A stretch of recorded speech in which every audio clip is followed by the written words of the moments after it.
If you have a loved one who struggles with psychosis, you know all too well just how scary and confusing and frustrating it can be trying to help them. Having been both on the receiving end of care and the giving end of care, I can tell you that from both sides, it's pretty hard to manage. But through experience and education and talking with other people with what they've been through, I have been able to come up with some pointers on how to help someone in psychosis. First and foremost, the very best thing that you can do to help yourself and your loved one is to educate yourself. I cannot tell you how many people do not learn the very basics of psychosis when it's right in front of them, and they could be sparing themselves and their loved ones a lot of pain and misery if they learned what was happening. Because the person that's going through it certainly doesn't know what's happening. That is part of the issue of psychosis. A, they don't know that they're in psychosis, and B, they don't know that any of the crazy stuff happening all around them isn't real. They will rely on you to guide them through a reality that only they are experiencing. And unless you know what the signs and symptoms look like, unless you know what hallucinations and delusions are, you won't be able to help them navigate this experience that they're stuck in. Now, if you're anything like me, you're probably very, very overwhelmed by what's happening to your loved one. All of a sudden, they're out of control and they're acting completely differently. They seem like a totally different person. They're saying things that are very strange and doing things that are very strange. It's scary, it's confusing, it's frightening, and those are all totally normal reactions to seeing someone you love in psychosis. Educating yourself can go a long way in alleviating those heightened emotions. If you can better understand what's going on, it doesn't seem as frightening. And yeah, it probably will to a degree always seem frightening, but at least you'll better know what's going through their mind. And through knowing what's going through their mind, you can better help them.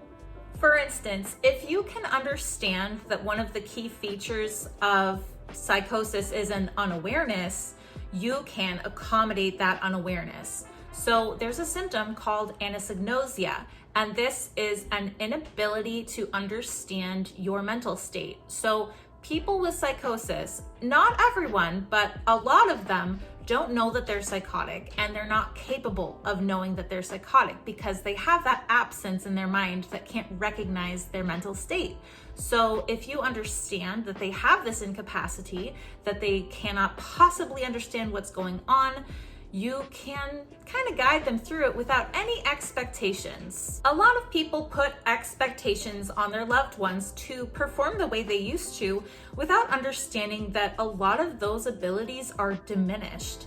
For instance, people tend to argue with their loved one to try to make them see that they're psychotic. And this can be very damaging because first of all, you're riling up a person who's very vulnerable and in a heightened state of emotion already. And so what good is that doing them if you're trying to force them to understand something that they can't? If they don't know that they're psychotic and they don't have the ability to know, first, it's a dead-end argument. You will never get your way. And, second, now you've just frustrated a person who's vulnerable. Lower the expectation that they can still understand the things that they used to. They probably can't understand a lot of things that they used to. They can't even understand what's going on in their own head. They can't make sense of these symptoms, let alone actual reality. So for example, certain things that may be diminished might be their thinking ability, their ability to understand of what's happening all around them, their ability to interact with people. These are a lot harder in psychosis. And take it from me, I've been on the receiving end of that expectation that I could perform above my capabilities. You see, in one of my psychotic episodes, my sister moved in with me to take care of me. And, from my perspective through the lens of psychosis, I enjoyed having her with me and I thought she was fun to hang out with, but I didn't really understand that what she was going through was totally different. She was frustrated, she was impatient, she was angry, and she did not know how to handle me. Now, my mom has told me since coming out of psychosis that this is what was going on, and I was surprised because my perspective was completely tainted by my mental illness. But then my mom told me that while my sister was impatient with me, I was also impatient with her because I didn't allow her any room to understand my condition. Now, understand that I did not understand. I did not understand that I even had a condition. I didn't even understand that she was human, to be honest. I thought she was a simulacrum, which was a word I looked up post-psychosis, and it's like a simulation of a person. So I don't know where she got the idea that I had any capability of being patient at all, because I couldn't recognize what to be patient with. I hope that's an understandable example, because to me, I was shocked to hear that they had this expectation of me to have patience, and to not only have patience, but to have patience of a condition I wasn't even aware of, and to have patience with a person who I didn't understand was impatient with me. These were things I was not capable of doing. Now, aside from having realistic expectations of your loved one, another great way of being able to help a person in psychosis is to know how to navigate their symptoms. When you're presented with a person having hallucinations and delusions, it's hard to know what to do. No one tells you how to handle these things. There's no manual for helping out a person in psychosis. So it's understandable that a lot of people are overwhelmed by this too, by helping a person through hallucinations and delusions. A lot of times, a person's instinct will be to either confirm or deny the symptom. So say someone comes to you and they're scared because they're having a hallucination of shadow people. They think the shadow people are going to kidnap them. Some people will be in the camp of saying, "Oh yes, the shadow people, I'll help you get away from them." And others will be in the camp of, "No, that's not really happening. That's not real at all." Both of these are coming from a place of love, and they're coming from a place of trying to do the right thing. But in reality, neither of these are really the best option in how to handle this situation. The reason confirming the reality doesn't work is because these symptoms tend to escalate on each other. Delusions and hallucinations can just build and build and build. And with the more confirmation there is that this symptom is true, the worse it will get. So for instance, when I was believing I was a god, someone did confirm this to me and they said, "Yes, you are a god." And this made the delusion much worse. And it was a lot harder to shake this delusion and recover from it. Meanwhile, with denying the delusion, it can agitate a person. It is very upsetting to be told that your reality is not real. So take, for instance, if a person were to tell you, "No, your reality is not real. This is not your house. Those are not your kids. Everything you believe is false. This is not the planet Earth." That's kind of upsetting to hear even when you're not in psychosis. It's a bit frustrating. And to a person in psychosis, like I said, they don't know, they can't understand. So you're challenging a reality that they're very, very firmly believing in, and that could just frustrate them. What I always say is confirm the feeling, not the symptom. So in a situation where you'd either want to confirm or deny the symptom and the option is neither, the choice you could go with is to confirm their feeling, to validate what they're feeling, because while what they're going through may not be real, the feelings they have associated to these symptoms are real. The reactions they have are real. If they're feeling fear towards these shadow people that I mentioned, that's a very real fear, because if it's real to them, if the experience to them is real, it may not be real to you, but their response will be real. So one way that you could handle this situation, using again the example of the shadow people, is to say, "Hey, you seem really scared. Are you okay? Do you want to talk about it? Do you want me to sit with you? Is there anything I can do to help you feel better?" Try to avoid getting enticed into talking about the shadow people with them. Try to redirect back to, what can I do to make you feel better? How can I help you?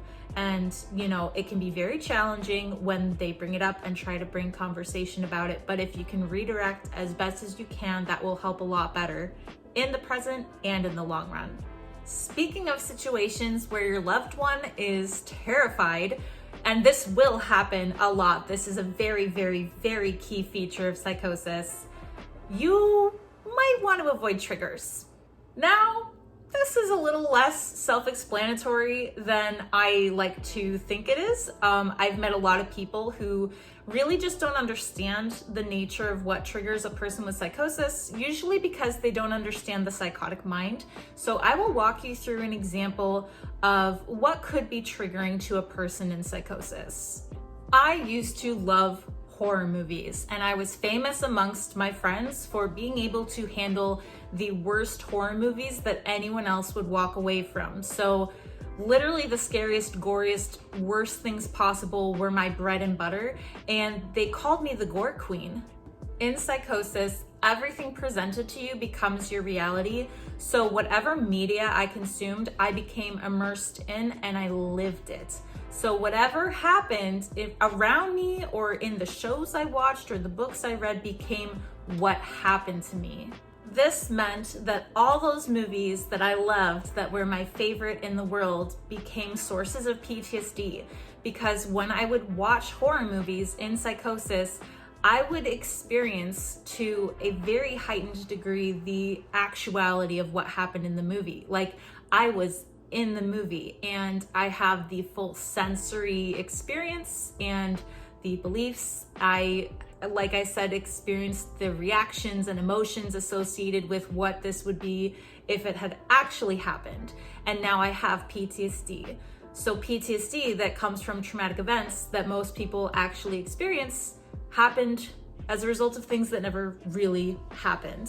So that would be a rather clear trigger to avoid horror movies or anything that might psychologically harm a person. So say you heard a song on the radio about murder, put yourself in the shoes that you're the one being murdered, and now you know that's probably a good trigger to avoid. And switching gears, let's talk about my favorite way that you can help a person with psychosis, which is emotional support and companionship. This is one of the biggest ways that you can help a person, and this kind of ties in everything that I've talked about. Educating yourself on how to communicate with a person, and learning how to validate their emotions instead of confirming or denying their delusions, and avoiding the triggers and offering them a safe place to be with safe movies and safe music. All of those kind of culminate in providing emotional support for the person you're caring for. Sometimes all a person needs is to be heard and to have a lighthearted conversation. Things don't have to be serious all the time. Sometimes watching TV together, I like children's cartoons personally, or coloring together is very, very helpful. It's a scary experience. It's a lonely experience. And being able to chill with someone, just hang out and not have any pressure to heal your brain or get through the hard stuff, that goes a long way. A lot of times people need supervision because they're not safe by themselves. Maybe they don't know how to cook safely because they can't be around burners and ovens, or maybe they take off wandering like I tend to do, and they just go off for miles and hours and are untraceable. There's a lot of times where just being in the presence of a person is keeping them safe, and safety is essential. Like I said, these are vulnerable people. These are people who can't necessarily speak for themselves. So there may be instances where you have to be an advocate for them and you have to speak up for them. You may have to help them with chores or getting to appointments or talking to doctors because they struggle to speak. These are all areas where emotional support and companionship really, really can save a life.